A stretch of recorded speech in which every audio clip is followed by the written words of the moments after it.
Media 900 AM, 96.1 FM, WURD, WURDradio.com. Listen live anytime and live going at this time. We have Dr. Anthony Montero for the year in Du Bois. You can start calling up on the line before he even starts reading, so you can be the first one to call in with your question related to the topic, of course. Don't call in just talking. And the numbers are 215-634-8065, 215-634-8065. And at this time, we have the Dr. Anthony Montero.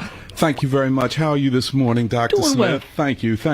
You know, over the last 2 weeks, we and the world have been witness to one of the most unbelievable spectacles in the political history of the United States, and that was the confirmation of now Justice Brett Kavanaugh, and it was so extraordinary. And what we saw was a president who really doesn't want to be a president, at least in the imperial presidency sense. Senators who don't want to legislate, a justice to the Supreme Court, and a Supreme Court who are merely an extension of the political parties that they represent. All of this kind of said to me that we're looking at a system in crisis, a nation in crisis, white America turning on one another. And I thought, well, maybe W.E.B. Du Bois has something to say about such a crisis. And I thought about an essay he wrote almost 100 years ago in 1919 entitled The Souls of White Folk. Now, he wrote this at a time of profound crisis in the world. World War I had just ended. The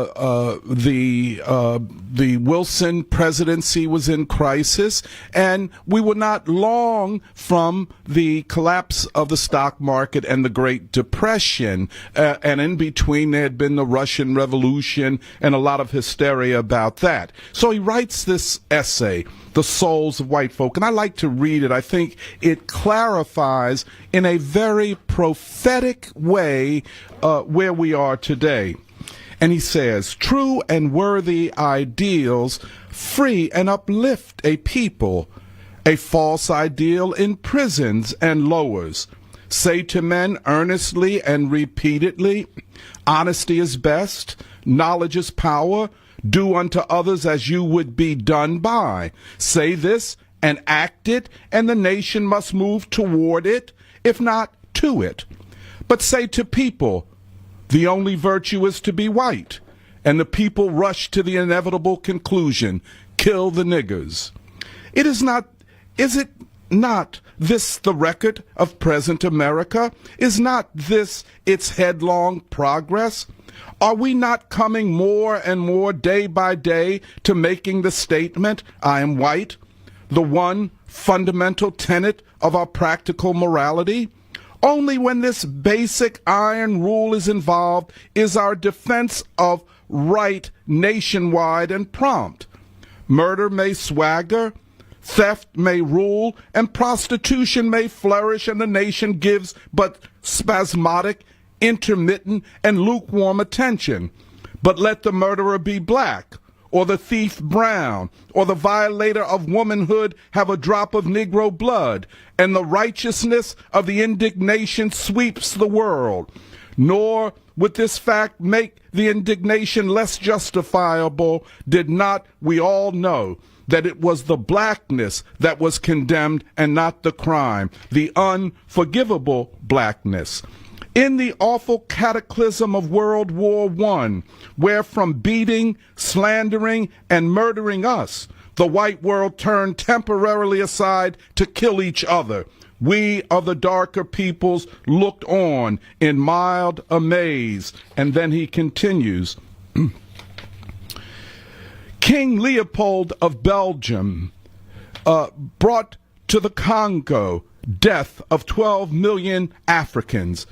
But what we who were behind the scenes felt most keenly was the fact that the real catastrophe in the Congo was desolation and murder in the larger sense, the invasion of family life, the ruthless destruction of every social barrier, the shattering of every tribal law, the introduction of criminal practice which struck the chiefs of the people dumb with horror. In a word, a veritable avalanche of filth and immorality overwhelmed the Congolese people.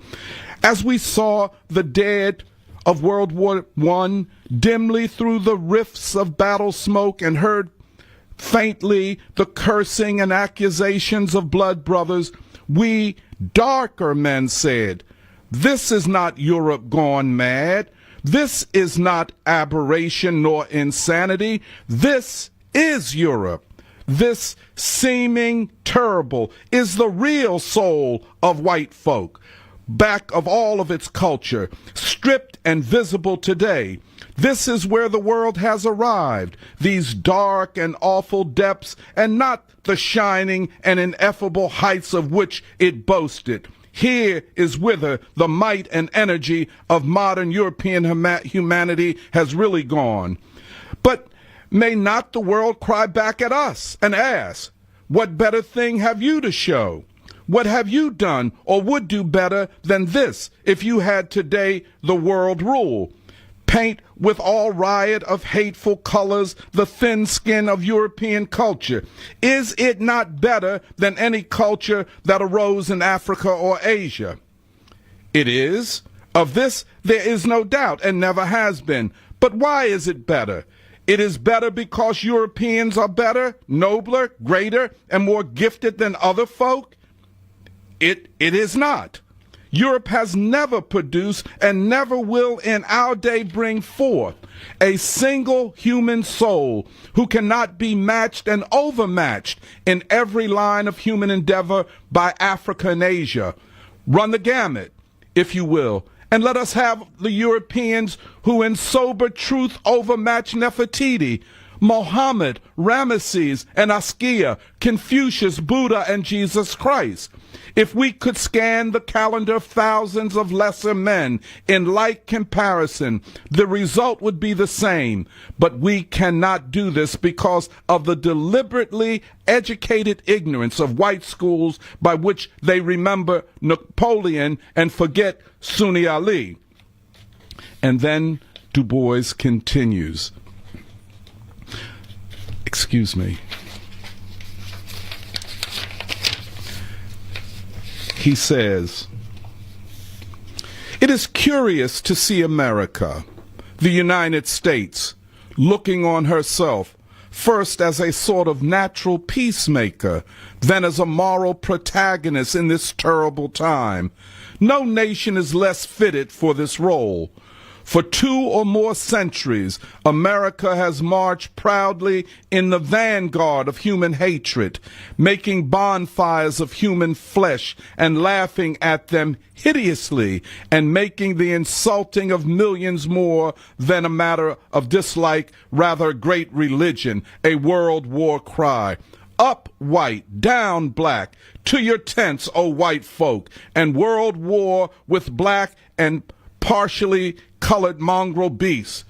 Instead of standing as a great example of the success of democracy and the possibility of human brotherhood, America has taken her place as an awful example of its pitiful pitfalls and failures, so far as black and brown and yellow people are concerned. And this, too, in spite of the fact that there has been no actual failure.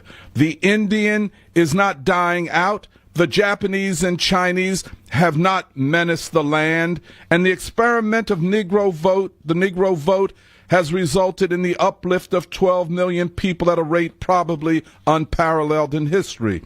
But what of this?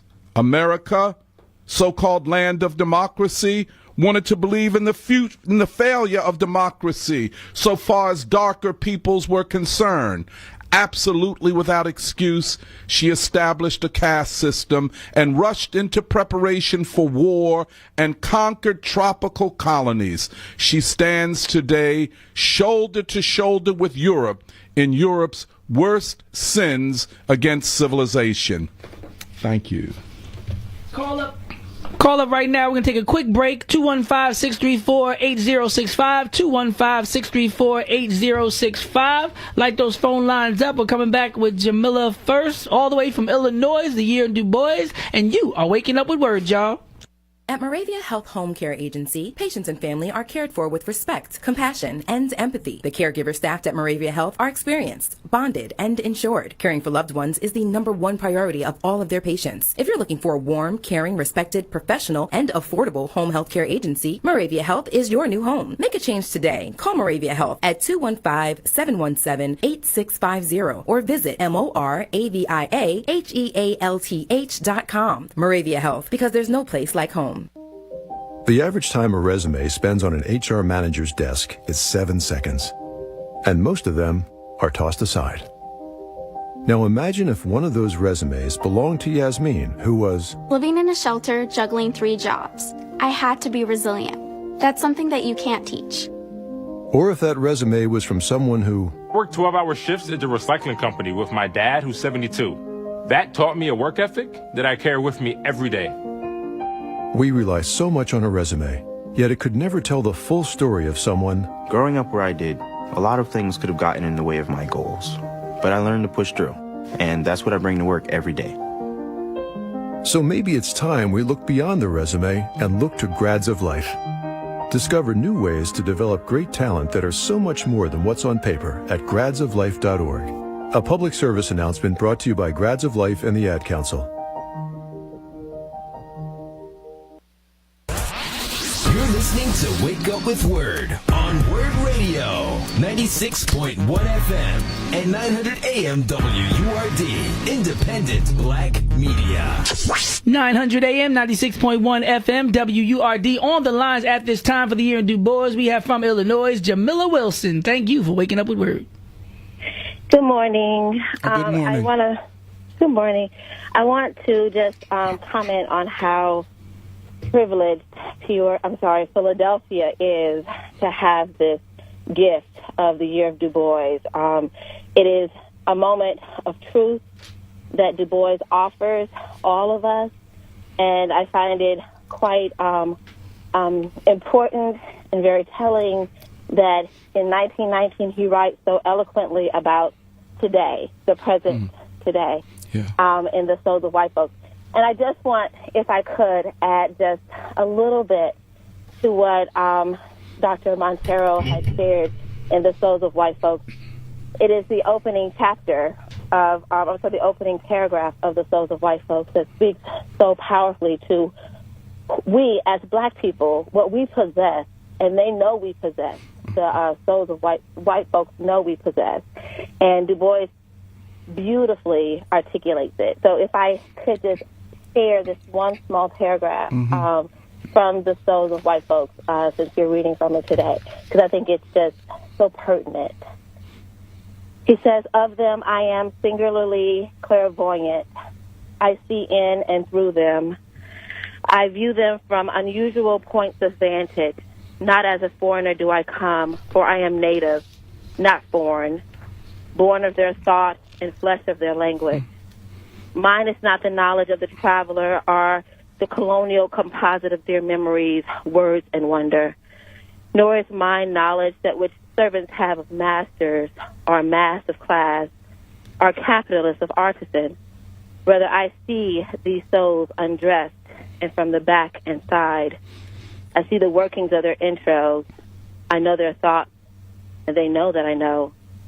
This knowledge makes them now embarrassed, now furious. They deny my right to live and be and call me misbirth.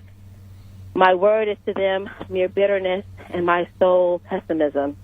And yet as they preach and strut and shout and threaten, crouching as they clutch at rags of facts and fancies to hide their nakedness, they go twisting, flying by my tired eyes, and I see them ever stripped, ugly, human.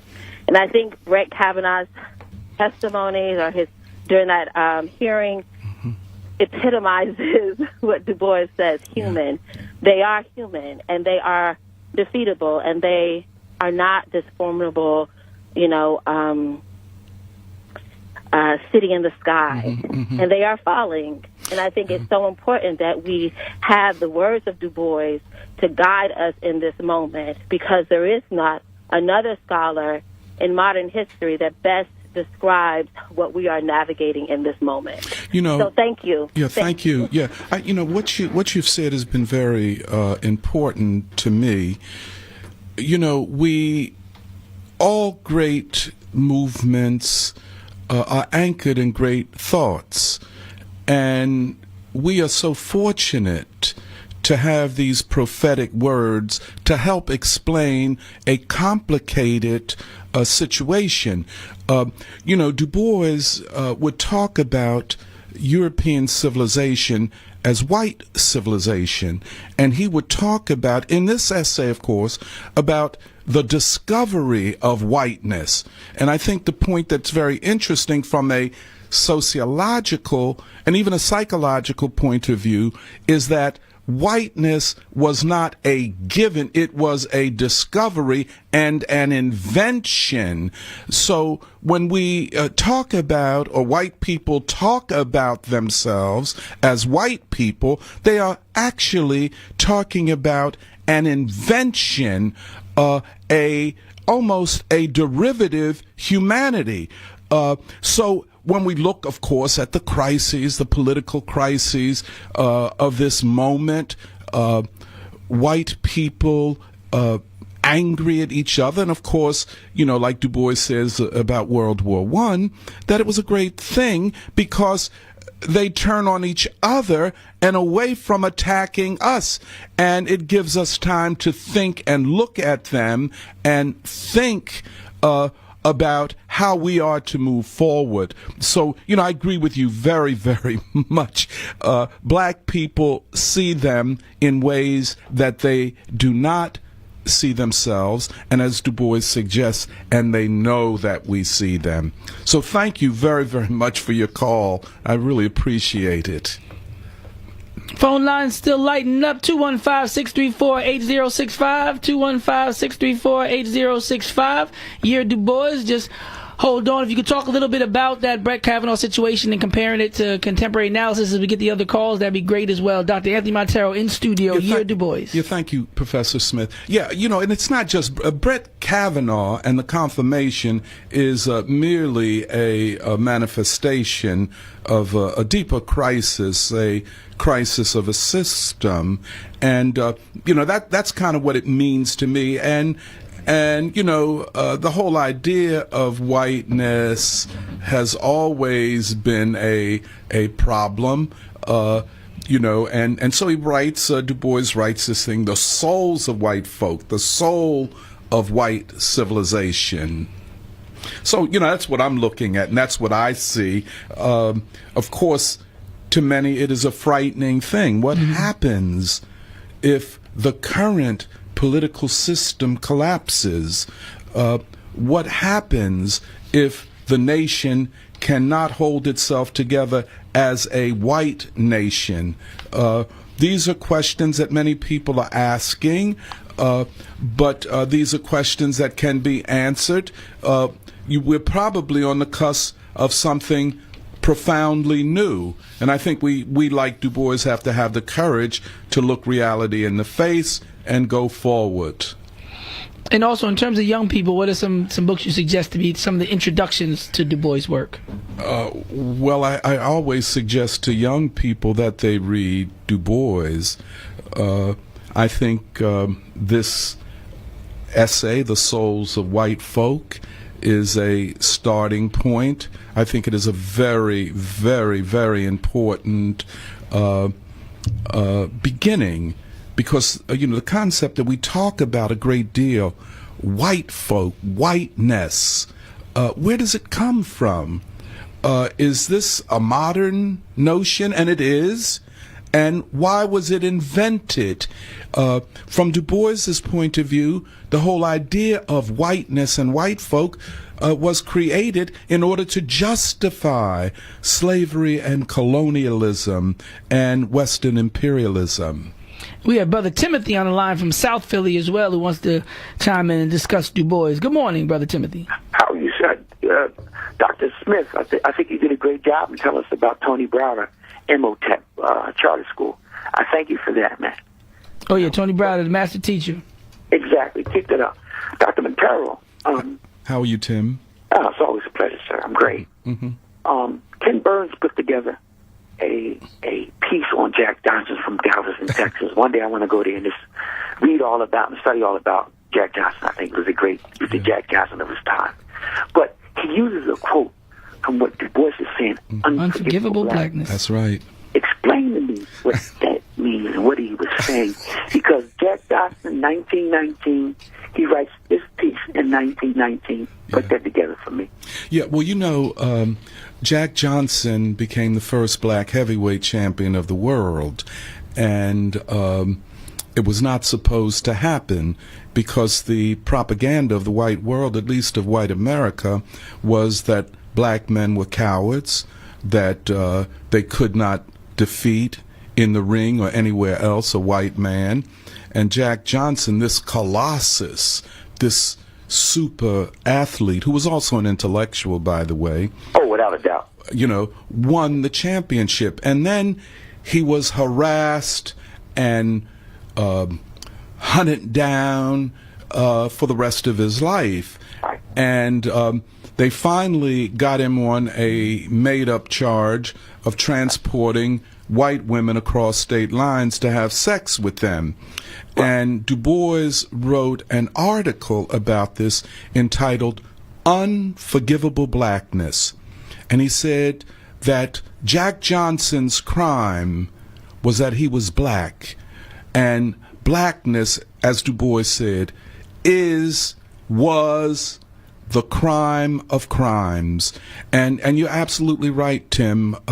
This idea of whiteness, it is a poisonous, noxious concept that has infected humanity. But European civilization and America defines itself on the basis of this notion, this poisonous notion of whiteness, which then justifies and encourages the crimes against humanity, which are crimes against black people. And that's what Du Bois is saying. And I think, again, from a sociological or social scientific standpoint, Du Bois makes a profound contribution in the discovery 100 years ago of the real historical and cultural roots of whiteness and how it is connected to this civilization that rose upon the foundations of Africa and Asia and forgot where it came from. But as it collapses and as it goes into what is a terminal crisis, all of this is also unraveling and being, made obvious to tens of millions, and in fact, hundreds of millions of people throughout the world. And for African Americans, descendants of slaves in this country, there is no better political education than to see what is going on at this moment. Well, we thank him for doing that so many years ago, because I think the guy whose name was Gene London or John London, who wrote yes, Jack London. Yeah, Jack London, and he people didn't know he wrote in the era of sports, and he demonized Jack Johnson so terribly. So when you have a person like Du Bois, who's writing against, almost antithesis, against the evil, we thank him for that, because the evil spreads today. So it just goes to show you, you got to be with Du Bois like the rest of the scholars of that time. Yes, definitely. And that contribution has to be recognized and embraced. And keep up the good work. Appreciate you, Brother Timothy. Keep up the good work, professors. Thank you so much for calling in this morning. Thank you to Dr. Anthony Montero, Year Du Bois. Thank you to Akeem Staples, Brent Johnstone, Father's Lead 365. Thank you for making it a lovely day, for calling in with great information. Everybody from Mary to Mount Airy to Brother Timothy. It's going to be a lovely day, y'all. Stay tuned for The Source. Keep it locked to WURD. You're waking up with Word, y'all.